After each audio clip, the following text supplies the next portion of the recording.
Bah, c'est honteux, tout simplement. Ces déclarations à tout va, alors qu'on sait très bien, et on l'a dit et redit, qu'il a fait des pieds et des mains pour essayer de prolonger au Paris Saint-Germain parce que la soupe était bonne, parce qu'il est arrivé au PSG, et je l'ai dit et redit, et bon, on m'est tombé dessus, bien sûr, surtout en Amérique du Sud, où ils ont la mémoire courte aussi, mais qu'il était là au PSG juste pour préparer la Copa América et la Coupe du Monde. C'était une réussite. Il a gagné la Copa América et il a gagné la Coupe du Monde. Donc là-dessus, on peut dire bravo, t'as été grand. Mais t'es un grand joueur et j'ai rien à dire là-dessus. Le palmarès parle de lui-même. C'est un joueur qui a été incroyable. Mais je suis désolé, le gros point noir, c'est son arrivée au PSG, les 2 ans où il s'est foutu de la tronche de tout le monde. Pour moi, il a perdu toute crédibilité. C'est une perte. Toute crédibilité dans sa personne. C'est une petite personne. C'est un grand joueur, mais une petite personne. Ah. Et cette petite personne, elle a tellement des gens comme Manu Petit qui arrivent encore à le défendre aujourd'hui.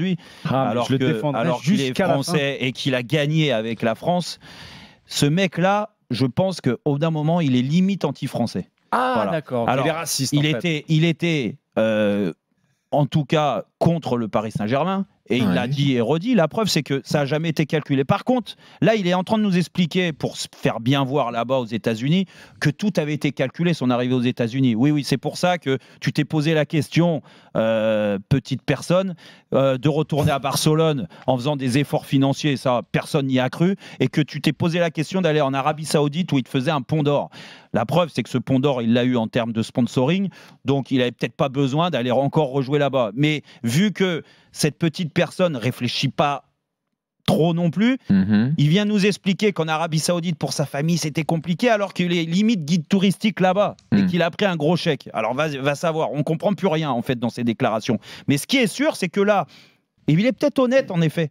Enfin, il a été honnête. Il nous a menti, nous, en France, et les Parisiens, et en France, les Français, pendant 2 ans, à nous faire croire que l'adaptation était compliquée, parce que quand tu pars de Barcelone, tu es un enfant de Barcelone, ça t'a déchiré le cœur, ok, pas de problème. Que l'adaptation, elle est un peu plus longue, parce que c'est Léo Messi. Non, normalement, ça doit être plus court, l'adaptation, parce que Léo Messi fait partie des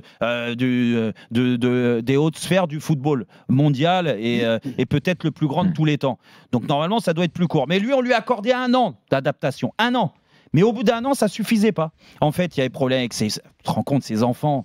Il ne pouvait pas aller les chercher à l'école, alors c'est complètement faux.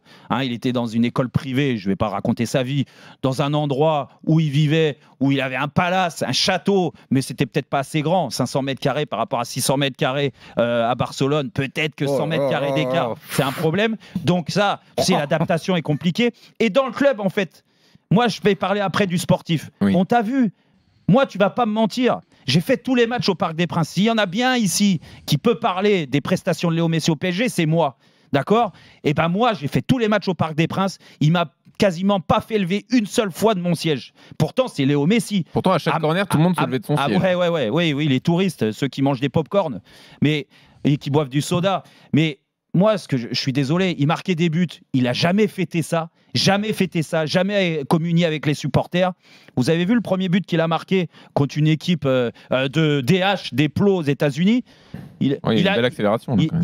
Il a fait le tour du stade avec un sourire à la banane. J'ai dit, mais il est capable de sourire, ce mec. Il l'a jamais fait au PSG. Et nous, il nous a menti. En plus... on peut laisser le micro ouvert pendant jusqu'à demain. En baissant son froc, parce que le président du club leur a dit les gars, le président du club et Luis Campos leur a dit arrêtez de rentrer directement au vestiaire, toi, Neymar et d'autres. Alors, vous allez aller sportif là ou toujours pas ? Vous allez aller communier ça avec les supporters. Alors, qu'est-ce qu'ils ont fait ?